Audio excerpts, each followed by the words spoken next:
Assalamualaikum warahmatullahi wabarakatuh. Bismillahirrahmanirrahim. Alhamdulillahi rabbil alamin. Wassalatu wassalamu ala sayyidina Muhammadin wa ala alihi wa sahbihi ajma'in.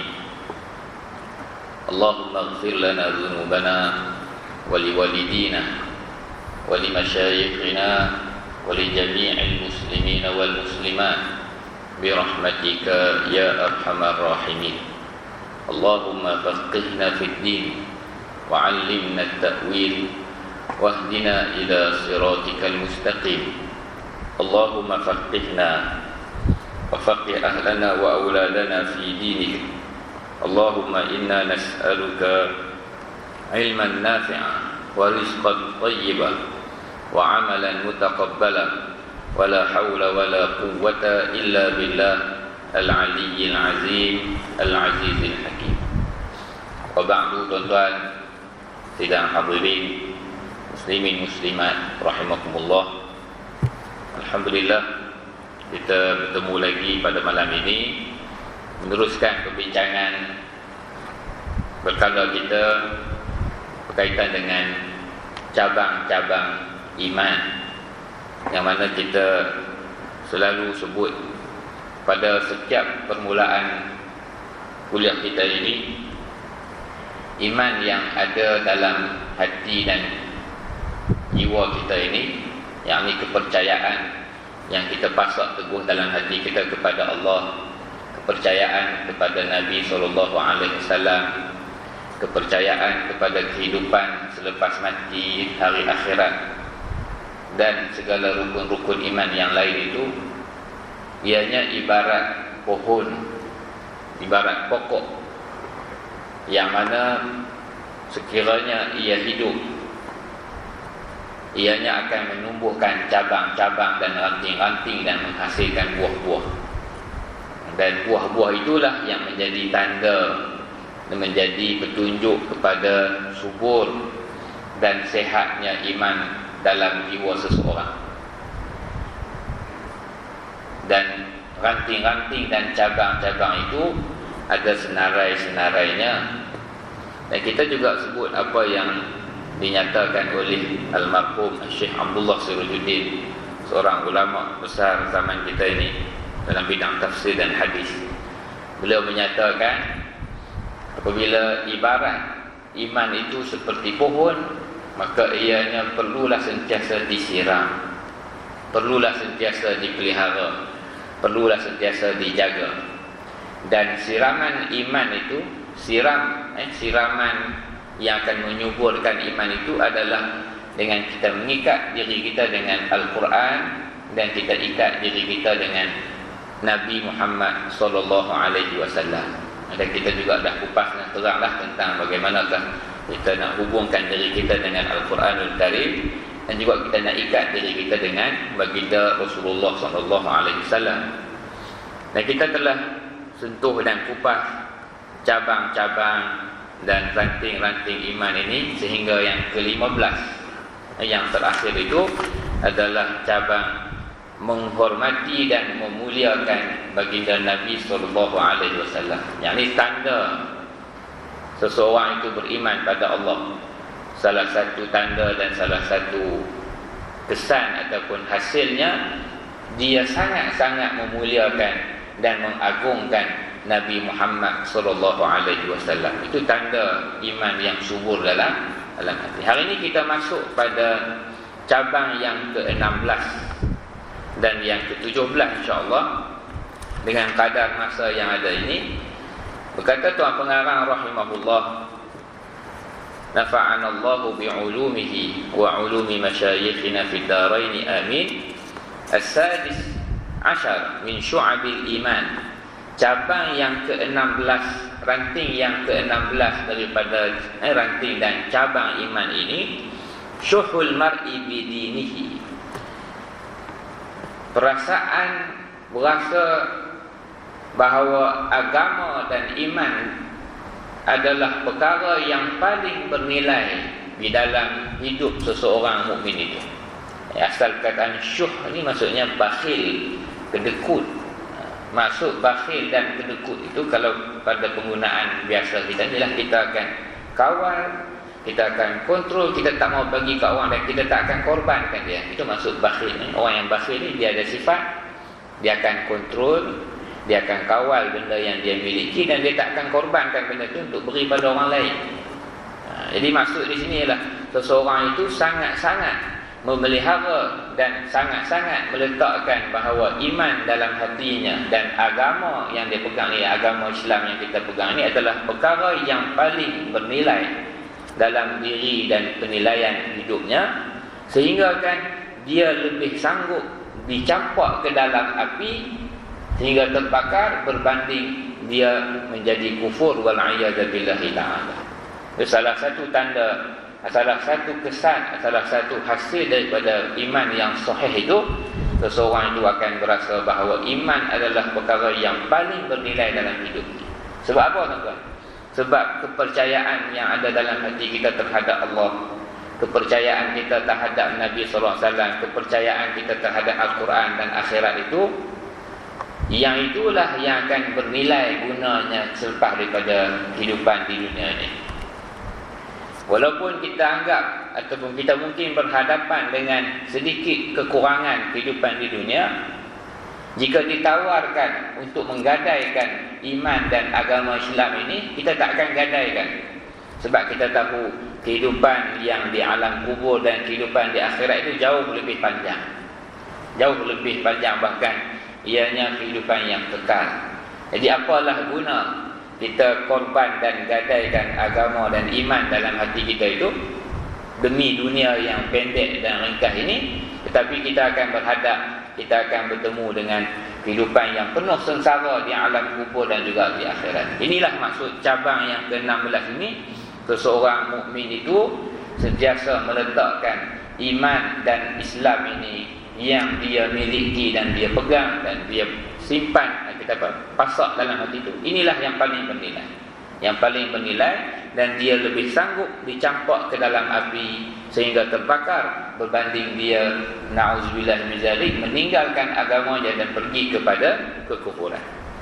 Hadis yang dibawa oleh tuan pengarang, hadis yang diriwayatkan oleh Imam Muslim rahimahullah, Imam Bukhari dan Muslim rahimahullah, yang diriwayatkan daripada Sayyidina Anas, yang disepakati oleh Imam Al-Bukhari dan Imam Muslim.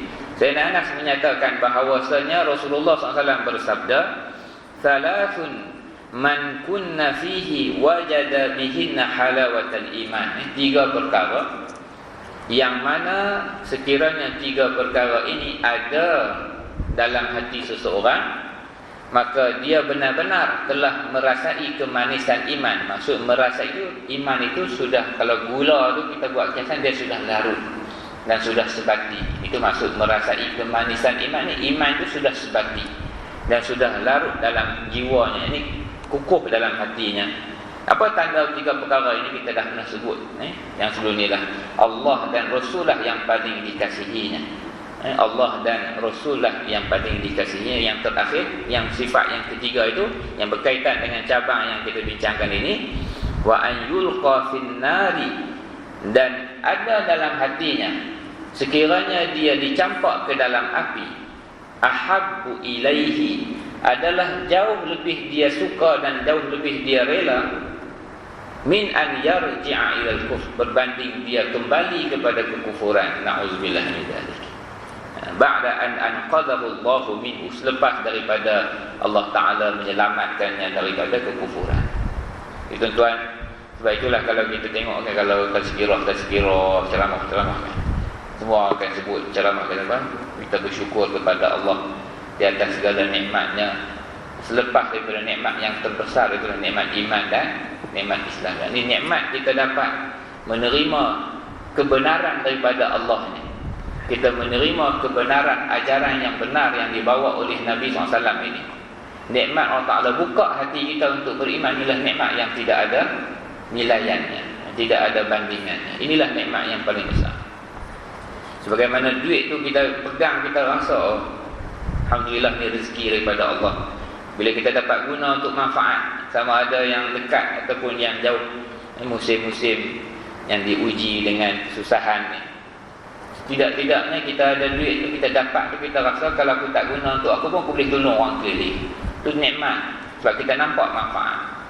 Begitulah juga iman kita kepada Nabi Muhammad SAW, iman kita kepada Allah ni, inilah nikmat yang Allah Ta'ala beri pada kita yang patut kita syukuri. Sebab inilah sebesar-besar nikmat yang akan selamatkan kita dunia dan akhirat.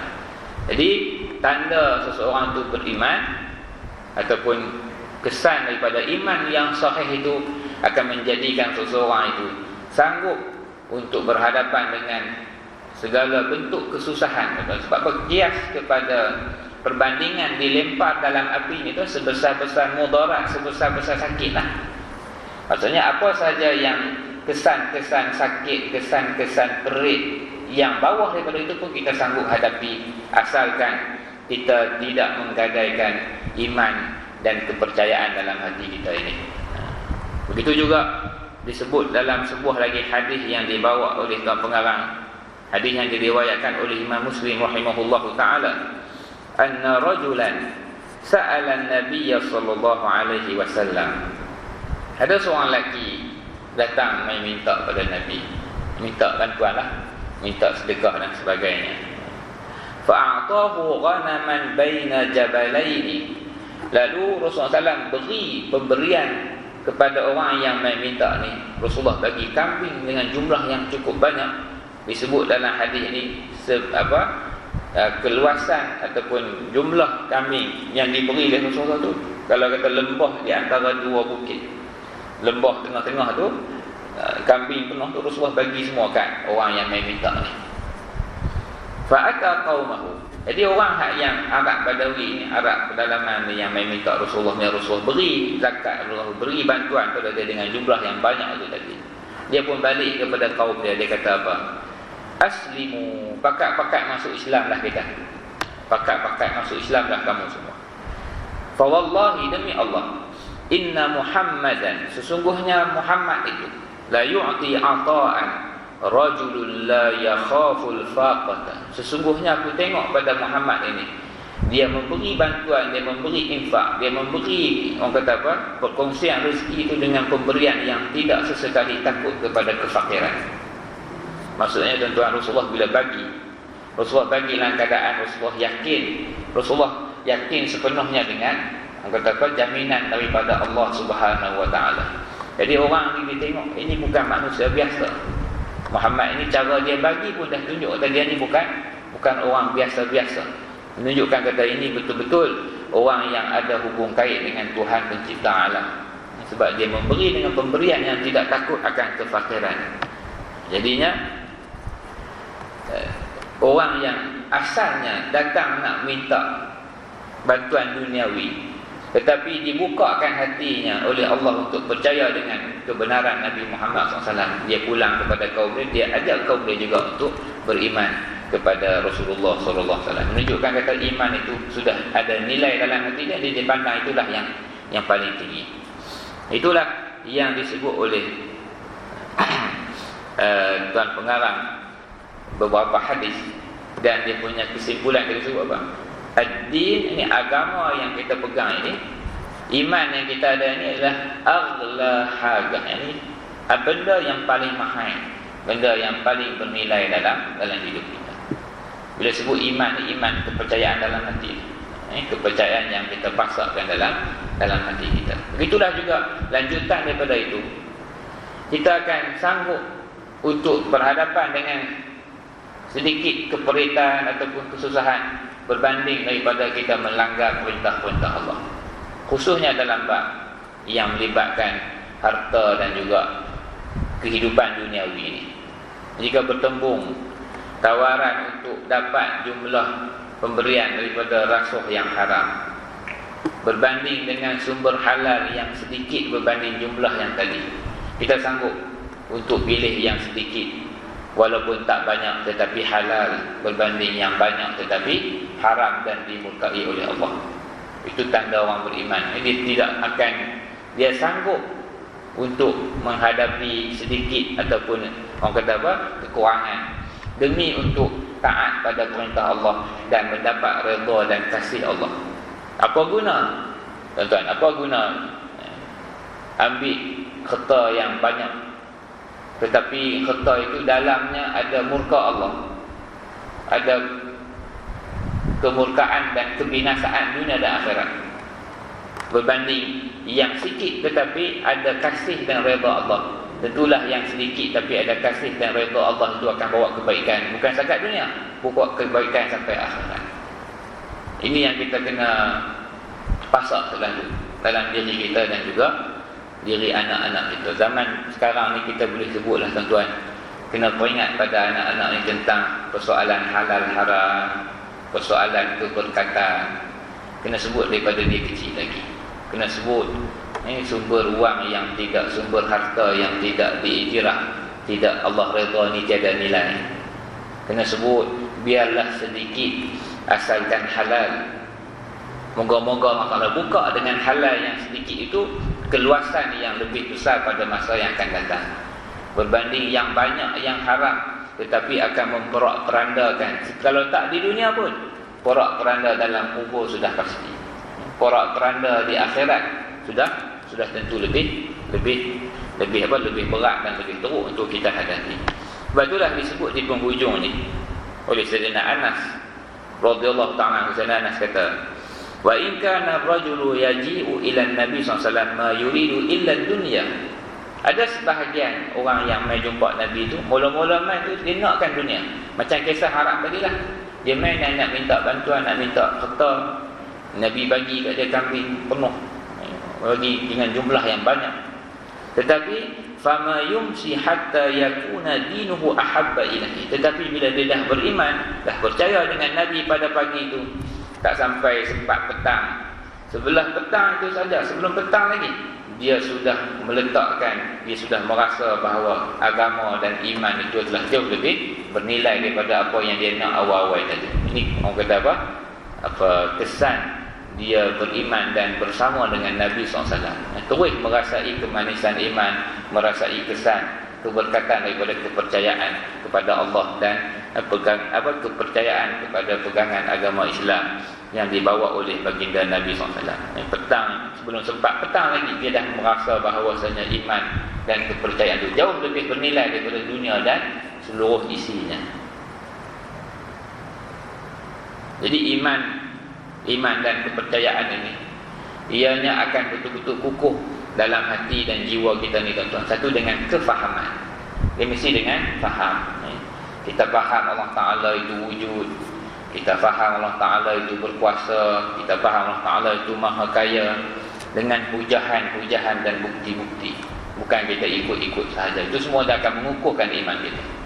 Selain daripada bukti-bukti dan hujahan-hujahan pada pembuktian akal ini juga, ianya juga akan turut menjadi kukuh iman ini, sebagaimana yang kita sebut awal tadi, dengan amal-amal soleh. Kita berzikir, kita berselawat, kita membaca Al-Quran, kita bersedekah, semua itu ada cahaya belakang. Ada cahaya, ini cahaya dalam hati yang Allah Ta'ala masuk daripada hidayah. Allah Ta'ala akan masukkan dalam hati kita daripada ketenangan. Allah masukkan dalam hati kita daripada kekuatan iman, hasil daripada amal-amal soleh yang kita lakukan.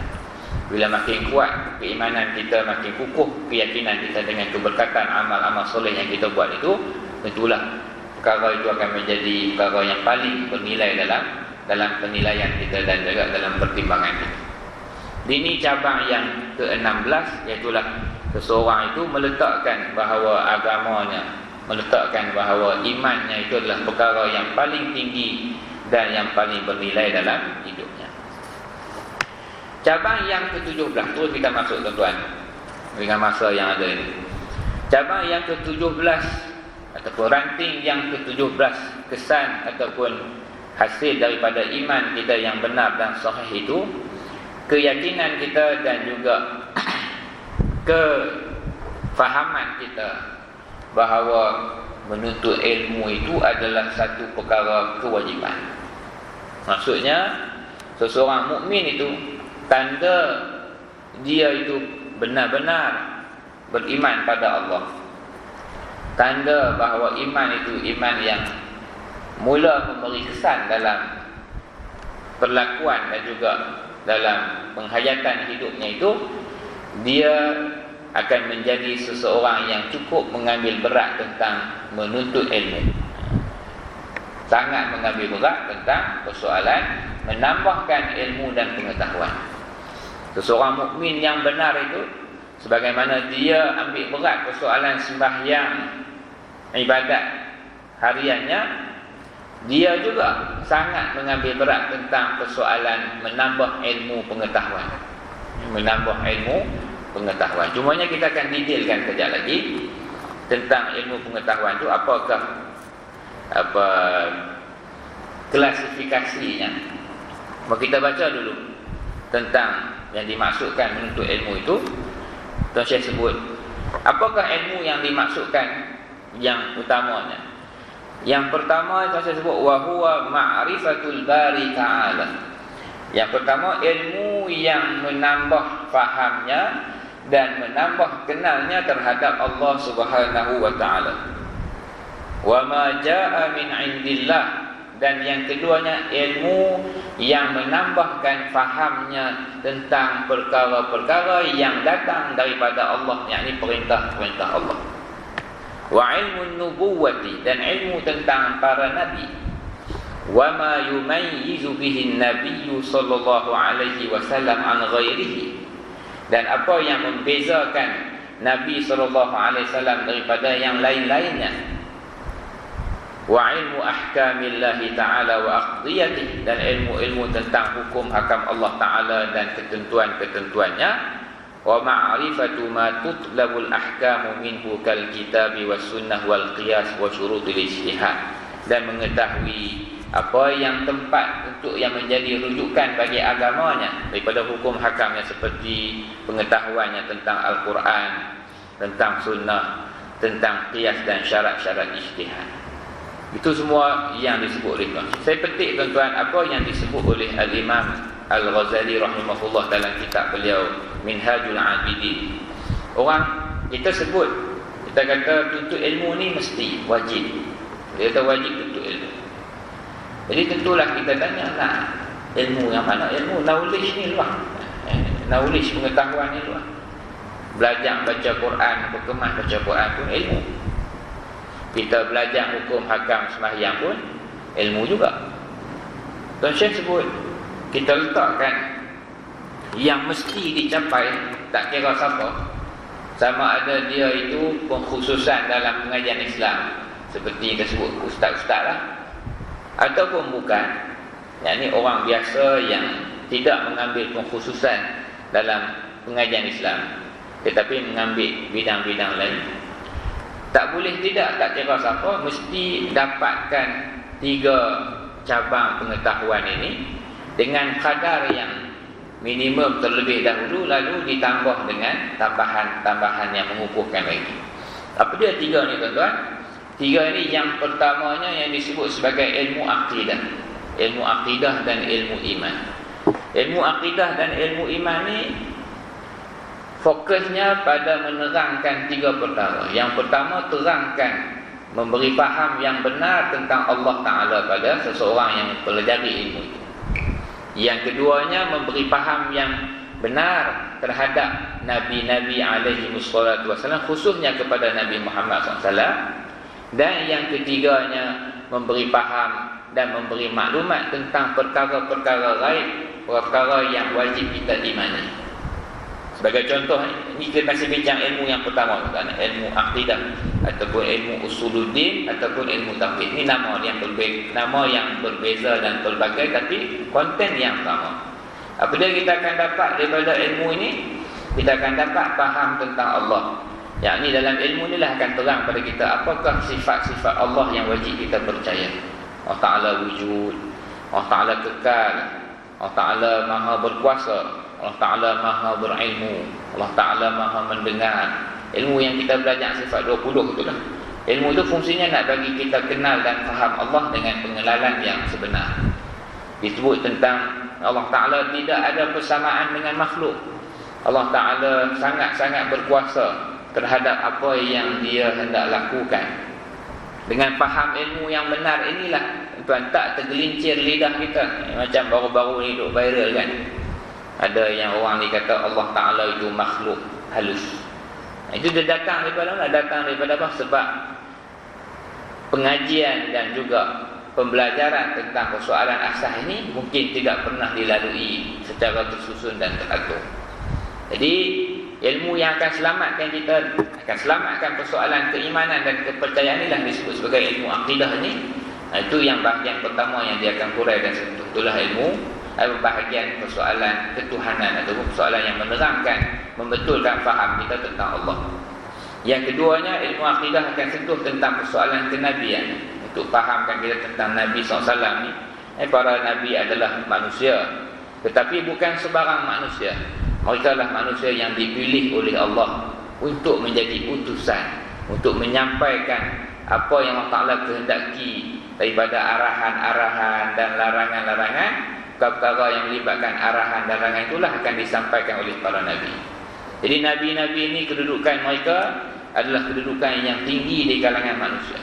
Nabi-Nabi tidak melakukan dosa. Nabi-Nabi tidak sesekali melakukan perkara yang ditegah oleh Allah. Para Nabi adalah golongan yang terpelihara diri mereka itu daripada perkara yang ditegah oleh Allah. Itu antara kefahaman-kefahaman asas yang kita akan dapat daripada pengajian ilmu akidah ini. Dan bahagian yang ketiga dalam ilmu akidah ini adalah bahagian yang terangkan tentang perkara-perkara yang wajib kita percaya daripada persoalan-persoalan akan datang. Secara paling banyaknya persoalan akan datanglah, daripada kehidupan dalam kubur sehinggalah kepada kehidupan di akhirat nanti. Akan diterangkanlah tentang realiti alam kubur itu apa yang akan dihadapi. Akan diterangkan dalam alam kehidupan alam kubur itu bagaimana keadaan dia. Akan diterangkan tentang peristiwa kebangkitan semula bagaimana.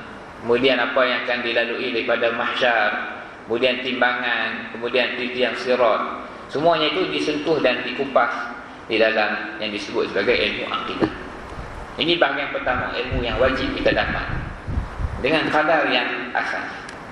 Kemudian bila dah dapat yang asas itu, kita sambung lagi untuk kukuhkan lagi, untuk jelaskan lagi. Sebab persoalan iman kita sebut tadi, dia akan jadi kukuh dalam hati kita, akan jadi bernilai di sisi kita bila dia dibina di atas kefahaman. Sebab itulah cabang yang ke-17 itu, seseorang beriman itu akan mencari, akan menuntut dan menambah ilmunya. Ilmu yang kedua yang perlu didapatkan oleh seseorang mukmin itu adalah ilmu fiqh. Ilmu fiqh. Yang dimaksudkan dengan ilmu fiqh ini, yang kadar yang minimum, yang wajib inilah kadar perkara yang perintah Allah yang wajib ke atas kita secara harian, yang tidak akan terlepas seorang pun. Itulah yang melibatkan persoalan bersuci, yang melibatkan persoalan solatnya. Yang ini perlu didapatkan secara sempurna, secara teratur dan secara tersusun. Kadar yang asas yang akan membuatkan sahih ibadat kita. Kita kena ingat tuan-tuan, sembahyang inilah yang paling bernilai dari segi amal yang kita akan bawa, dan yang paling penting yang akan ditanya oleh Allah. Kita tanya diri kita, sejauh manakah kita telah melalui pengajian yang tersusun untuk memastikan solat kita itu sah, solat kita itu tepat dan benar. Bukanlah kata tuan-tuan nak kena mengaji kitab sah-sah. Ada susunan kitab-kitab asas yang dijadikan pengajian-pengajian di masjid-masjid. Tetapi kita tanya diri kita, adakah kita pernah selesai yang asas itu daripada kulit ke kulit? Ini perbahasan-perbahasan yang asas. Banyak contoh-contoh nama kitab kan. Dia sebutlah Minatul Musalli ke, dia sebutlah tentang kitab Riyadhus Sibyan dan sebagainya. Asalkan kita ikuti persoalan-persoalan tadi, bab ambil wudu, bab batal wudu, bab mandi wajib, bab perkara mewajibkan mandi. Walaupun setengah orang pandang itu basic, tapi kita nak belajar secara tersusun. Sebab dia melibatkan sah atau tidak, diterima atau tidak. Amal paling penting kita tu adalah solat. Jadi seorang mukmin yang benar itu, dia akan ambil berat tentang ilmu ini bagi dirinya dan juga bagi ahli keluarganya. Dan persoalan dalam bidang ilmu fiqh ni, dia akan makin bertambah dengan bertambahnya kewajipan kita. Dan kalau kita ada harta, wajib juga kita tahu tentang persoalan zakat. Kita ada harta dan dah wajib pergi haji, maka wajib pula kita belajar tentang haji. Cuma kadar yang asas itulah kadar yang melibatkan bersuci dan yang melibatkan solat, juga yang melibatkan puasa Ramadan, supaya sah segala ibadat kita tadi. Ini bahagian kedua, bahagian ilmu fiqh, yang ni kita tambah pengetahuan dan ilmu kita tentang perintah Allah ke atas kita, perintah Allah ke atas kita. Saya bagi contoh dah sikit, tuan-tuan. Walaupun yang ni dia tak masuk dalam kadar yang fardu ain, yang asas untuk individu, tetapi sebab kita cerita dengan orang yang hadir ke masjid, orang yang datang ke masjid untuk solat berjamaah, kadang ada satu perkara tu kecil tetapi kesan dia besar. Iaitulah, saya bagi contoh tuan-tuan, takbir seorang makmum. Takbir seorang makmum, takbiratul ihram tu. Tu imam takbir Allahu Akbar kan. Tu imam takbir Allahu Akbar. Untuk sah solat makmum, mestilah dia mula takbir itu selepas selesai tu imam sebut huruf ra. Itu imam habis takbir dulu, barulah makmum boleh start takbir.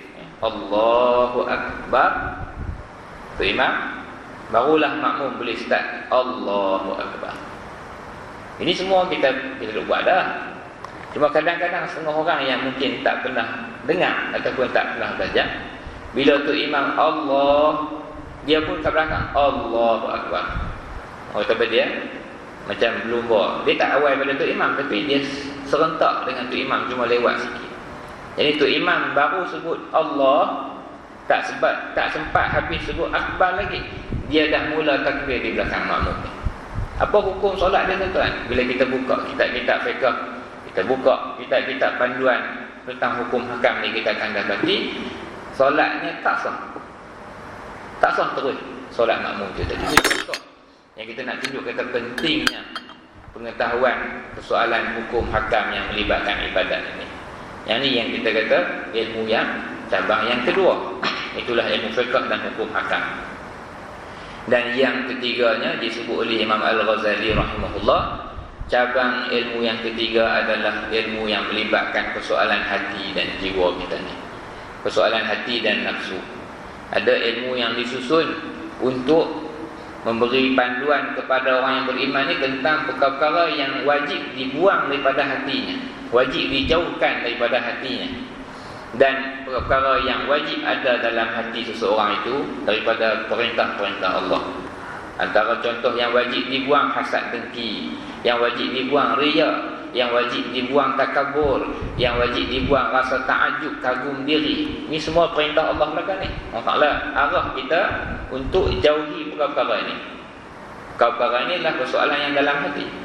Kalau ada riya, solat tidak diterima. Kalau ada perasaan ta'ajub, akan memadamkan, menghapuskan pahala amal yang kita lakukan.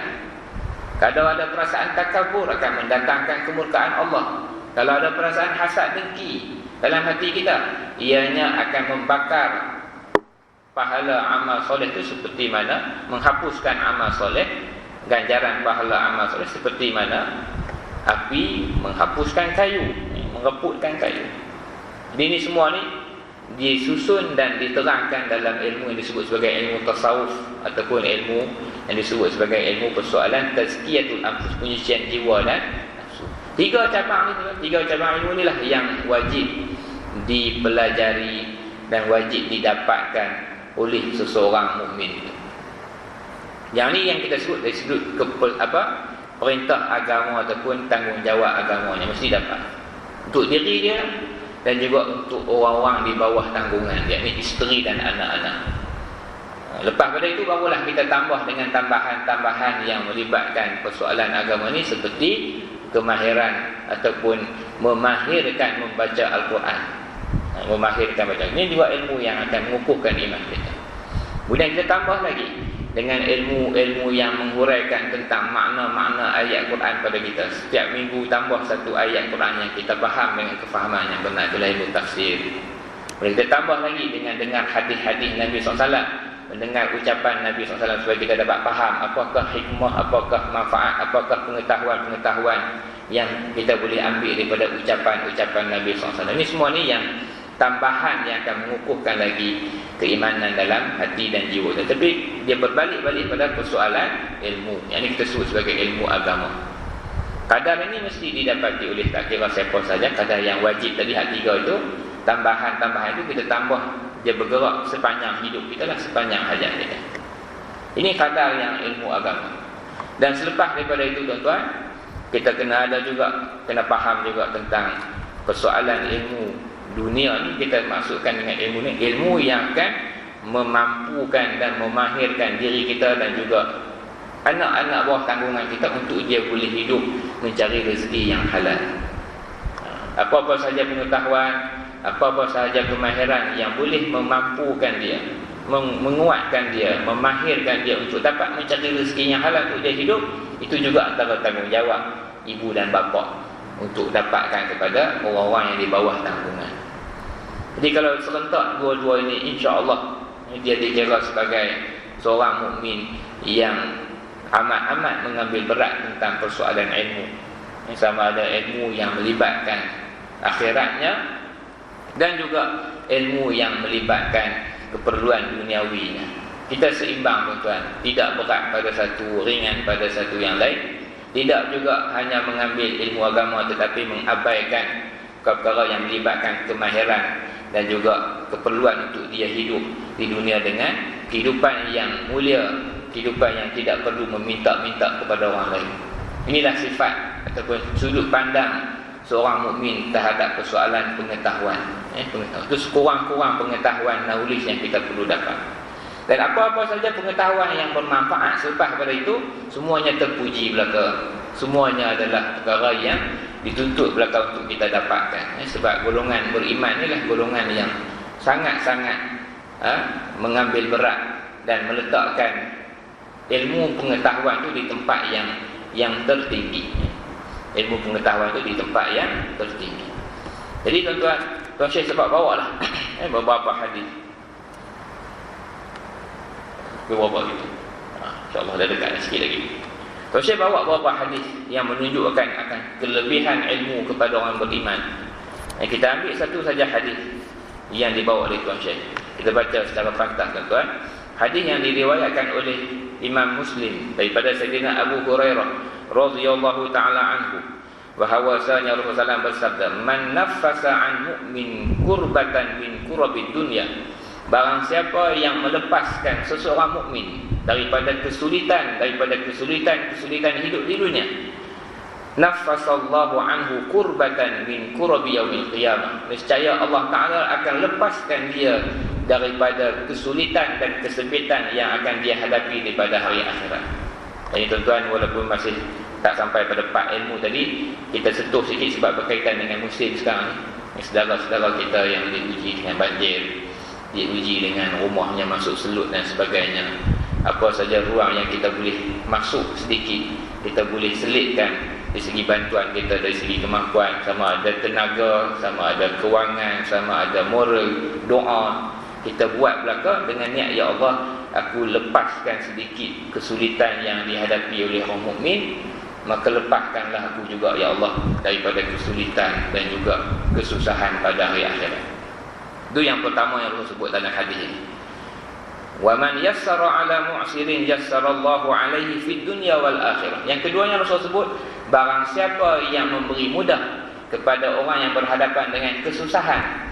Di sini khusus perkataan yassara 'ala mu'sir ni merujuk kepada orang yang berhutang dengan kita secara khususnya. Walaupun maknanya secara am turut melibatkan kita memberi mudah kepada orang yang berhadapan dengan kita. Tapi secara asasnya, siapa-siapa yang memberi keringanan kepada orang yang berhutang pada dia, siapa-siapa yang memberi bantuan kepada orang yang kesempitan dari sudut wang ini, Rasulullah janji berkata apa? Yassarallahu alaihi, Allah Ta'ala akan beri kemudahan baginya, Allah Ta'ala beri kelapangan baginya di dunia dan akhirat. Dunia dan akhirat. Ini kelebihan orang-orang yang memberi pinjam, orang-orang yang memberi ringankan hutang, orang yang memberi tempoh tangguh pembayaran balik hutang pun Rasulullah janji orang-orang ini Allah Ta'ala akan beri kemudahan pada dia dunia dan akhirat.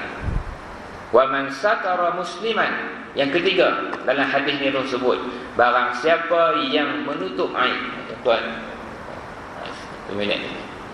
Jadi yang ni saya nampak hadis ni insya-Allah kita bawa sambungan syarahnya pada pertemuan yang akan datang.